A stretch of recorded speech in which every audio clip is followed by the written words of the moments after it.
Alright, it's that time of year to roll the lawn. This year I figured I was going to get the old 108 out, play around with it, threw the duels on, and I'm just going to do a few clips here of this thing going through some wet spots and stuff, pulling the roller.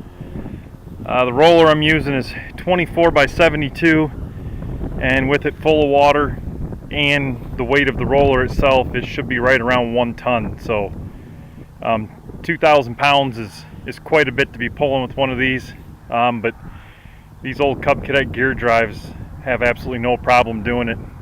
Usually roll right around second gear. The duels, I don't know if you really need them, but it helps out.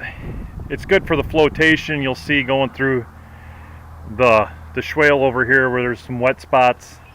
Gives you added traction and flotation, but primarily the duels work the best for when I turn corners and go on little slopes.